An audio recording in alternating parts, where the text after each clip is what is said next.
Olá, você que está me assistindo.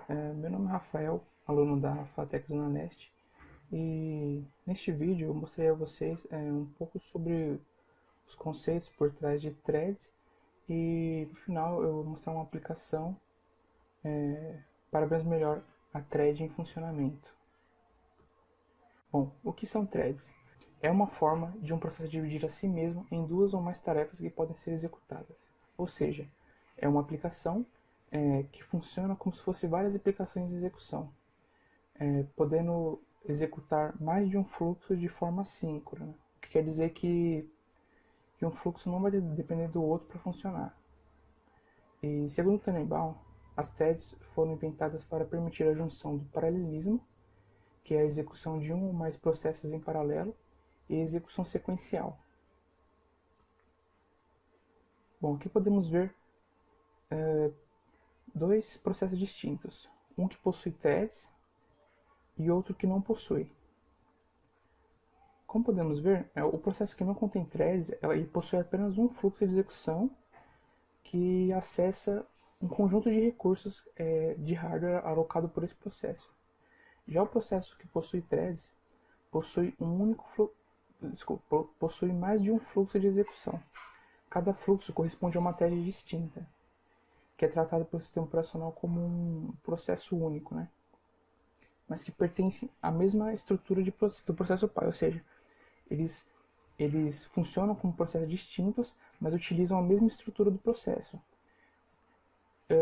Algo interessante a se citar é que esses fluxos de execução eles compartilham o recurso alocado pelo processo, que quer dizer que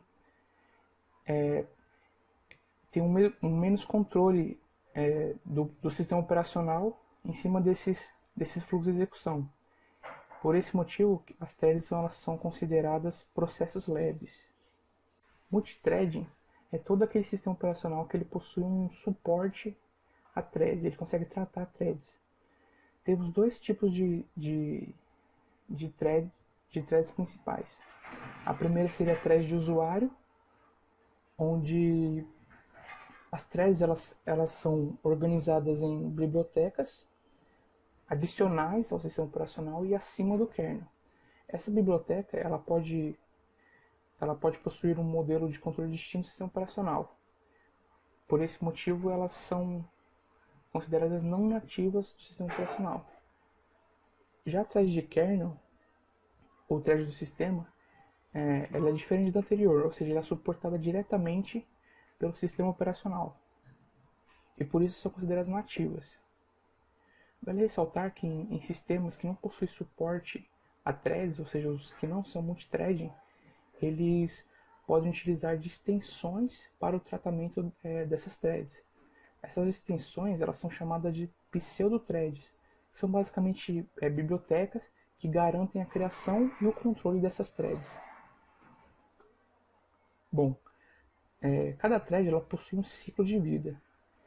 Ela pode estar em 5 estados distintos no seu ciclo, né? que são nova, que, que é realizada a partir da instanciação de uma thread, pronto, que é quando você chama o método start de uma thread, ou quando ela é chamada pelo escalador, executando, que seria uma thread tendo, tendo o seu tempo no processador, que é, que é determinado pelo escalonador, esperando, que pode ser realizado pelo método wait, sleep ou algum evento de entrada e saída. E por fim o morto, que seria o término do método run. Esse método run a gente vai ter um pouco mais de acesso quando nós realizaremos nossa aplicação. Aqui está um diagrama que mostra basicamente como um ciclo de vida de uma thread funciona. Bom, esse seria a nossa aplicação, onde seria mostrado uma corrida entre dois carros. Cada carro representa uma thread distinta. Com essa explicação nós poderíamos ver que que elas funcionam de forma síncrona, ou seja, uma thread não depende da outra. Seria basicamente isso. Então vamos lá. Bom, dando continuidade, aqui está o nosso projeto Corrida Threads. E aqui está a nossa estrutura padrão, que vai ser um pacote controller, um pacote image, contendo nossas imagens, e o pacote view, contendo a nossa classe principal, que seria um JFrame para mostrar a nossa corrida, certo? Aqui em design nós podemos ver nossa estrutura padrão, contendo duas JLabels que representarão os carros, dois text box que funcionará como um placar para mostrar quem foi o ganhador e o perdedor, e um botão iniciar para iniciar a corrida. Aqui eu já configurei algumas coisas, como por exemplo duas classes de carro, que é a nossa thread que daqui a pouco iremos ver. Configurei algumas condições, condicionando alguns dados para cada thread, que seria a largura, a altura, a velocidade máxima e a posição final, que é com base na largura da tela, do JFrame menos 100. E também vou utilizar esse Image Icon, que vai me ajudar a inserir a imagem do carro na nossa label. Aqui eu estou capturando a imagem contida nesse pacote, no pacote Images, e adicionando ela na nossa label. LBL carro 1 e na LBL carro 2, certo? Aqui eu defino o nosso placar, que seria um vetor dos dois text fields que nós temos, certo? E é isso. Bom, para iniciar, teremos que primeiro configurar o evento de clique desse botão, certo? Então nós vamos aqui, mouse, clicked. No clicked nós daremos 2 cliques para criar automaticamente o nosso método que será responsável para fazer o evento. Bom, como nós já temos duas classes de carro, a C1 e a C2, já vou configurá-las aqui, passando uma instância de carro. Aí aqui eu vou passar como parâmetro LBL carro 1, o nome, que eu vou determinar como C1, o placar, que nós já criamos, a velocidade máxima, a posição final e, por fim, o nosso BTN iniciar, que eu vou explicar daqui a pouco porque eu estou passando ele. Vamos fazer isso com o nosso carro 2 também, mas dessa vez passando o nosso LBL carro 2, o nome vai ser C2, e aqui também vai ser a mesma coisa. Aí nós já podemos inicializar aqui.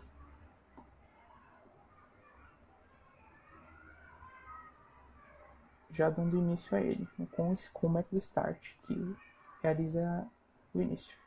Bom, aqui em carro, nós podemos ter acesso a alguns atributos dessa classe. E aqui é o nosso construtor, que nós tínhamos visto agora há pouco, certo? Esse é o run que eu citei para vocês, onde com a morte dele, que é o fim do método que ele executa, a thread morre junto. Bom, agora vamos codificar nosso método correr. Primeiramente eu vou criar uma variável da classe rectangle que vai receber configurações de posição da label, que seria o nosso carro. Bom, para fazer tudo funcionar, para fazer com que o carro ande, vamos precisar de um laço de repetição. Esse laço de repetição ele vai ser executado enquanto correr for verdadeiro, certo? Certo. Agora teremos essa estrutura de condição aqui, que vai checar se a posição de x do carro mais um certo valor, se ele passou da posição final. Bom, a gente vai adicionar uma variável aqui que vai conter o valor randômico do math handle multiplicado pela velocidade máxima. Este resultado aqui, por fim, nós teremos que realizar um cast nele. Aí aqui nós testaremos se o carro .getBounds.x mais mover for maior que a posição final. Você vai fazer, você vai primeiro setar o nosso retângulo, location, passando o nosso XY. O X vai ser esse carro.getBounds.x mais mover, e o Y continuará sendo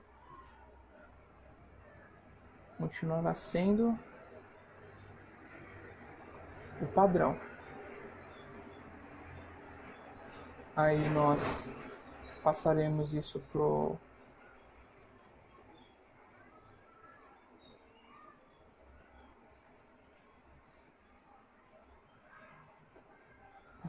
nosso carro. Bom, caso contrário, caso ele não esteja na posição final, nós faremos o seguinte: o carro, o R set location vai receber,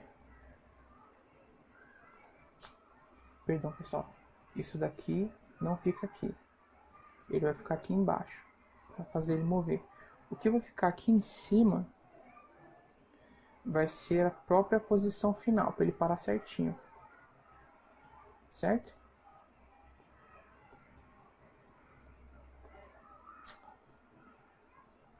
Agora está certo. Além disso, aqui em cima, se ele for maior, além de parar na posição correta, ele também tem que parar o nosso laço, né?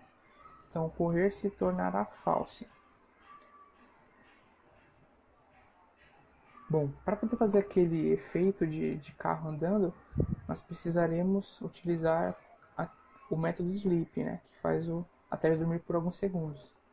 Esse método, por fim, ele precisa estar com o try catch. Bom, vamos ver se está funcionando. Dá um play aqui. Iniciar. Aparentemente está funcionando normalmente. Mas não podemos fazer uma nova corrida. Bom, o resultado vai ser o seguinte. Aqui no método, no evento de clique do mouse, o que a gente vai fazer? Nós vamos pegar a posição original de cada label e setá-las aqui, certo?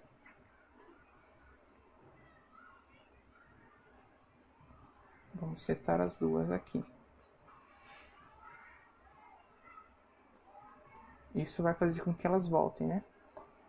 Vamos ver se está funcionando. Isso, está certo.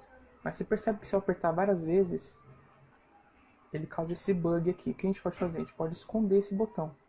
Para esconder, como a gente está passando o nosso botão iniciar como parâmetro, o nosso construtor carro, o que a gente vai fazer? Aqui depois do while, a gente vai checar se no placar, no TXT do ganhador, se não houver nenhum conteúdo, o que a gente vai fazer? Placar na posição 0.setText vai receber o que? Vai receber o nome do ganhador. Caso contrário, se ele já possui um conteúdo, a gente vai fazer isso só que no placar do perdedor. E além de setar o placar do perdedor, nós vamos também vamos deixar visível o nosso botão. Visível, show. Eu só preciso também adicionar Aqui também, quando o usuário apertar,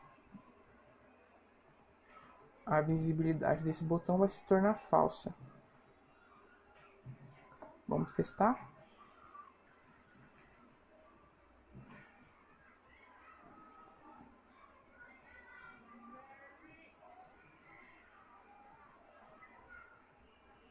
Bom, estamos tendo algum problema aqui com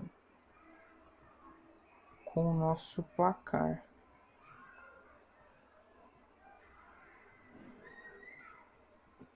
Assim, além de setar a visibilidade, nós também temos que setar o conteúdo dos nossos TXT, certo? Então a gente vem aqui, setar o conteúdo para absolutamente nada. Fazer isso nos dois. Acredito que agora vai funcionar perfeitamente. Vou dar um iniciar.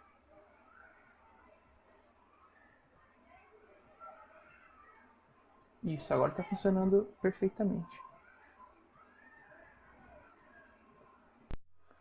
Bom, agora antes de finalizarmos, eu gostaria de abordar um assunto que eu acredito que seja muito importante com relação às threads, é a questão do semáforo. O semáforo nada mais é do que uma variável que auxilia a gente no controle de acesso de um conteúdo, onde essas threads elas modificaram de alguma forma esse conteúdo. Ou nos auxilia a limitar o número de threads que rodam ao mesmo tempo.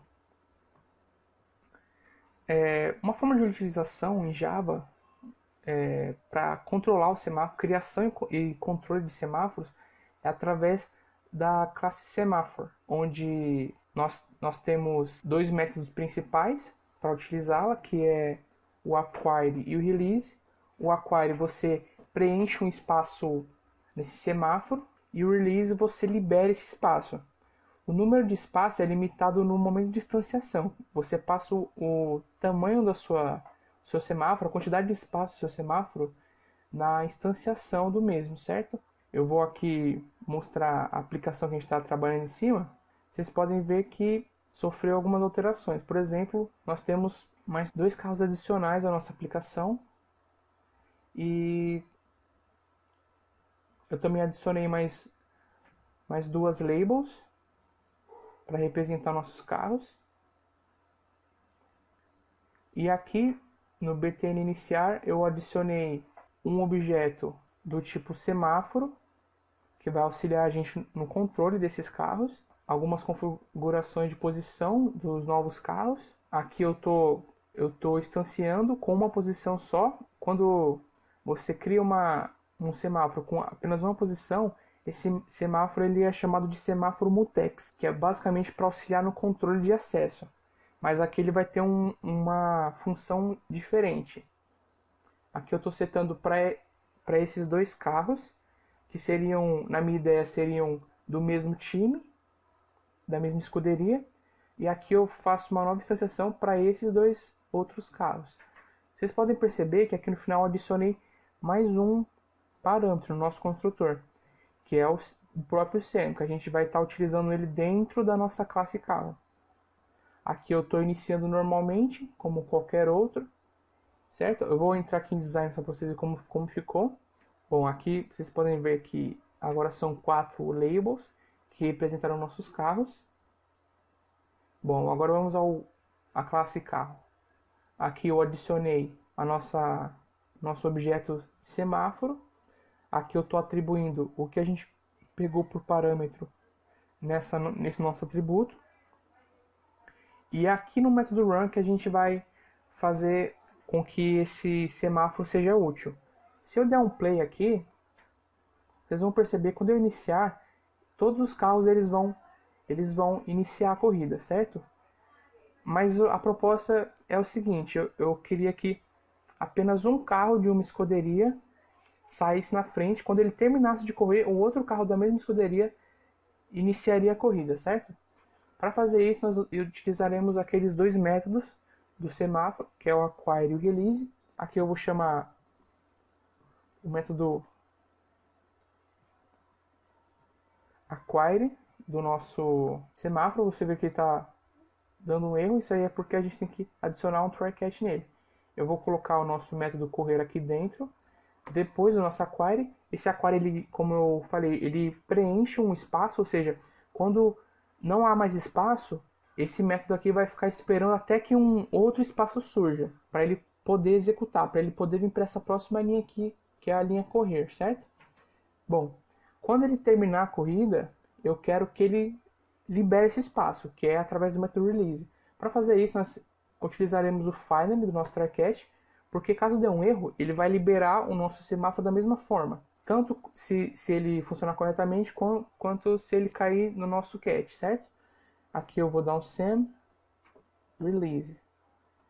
Bom, a partir desse momento, se eu der o iniciar, apenas um carro de uma escuderia vai sair. Quando ele terminar a corrida, o outro carro da mesma escuderia vai sair.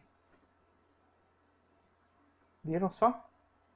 Bom, esse foi o vídeo. Neste vídeo eu tentei abordar os princípios por trás das threads.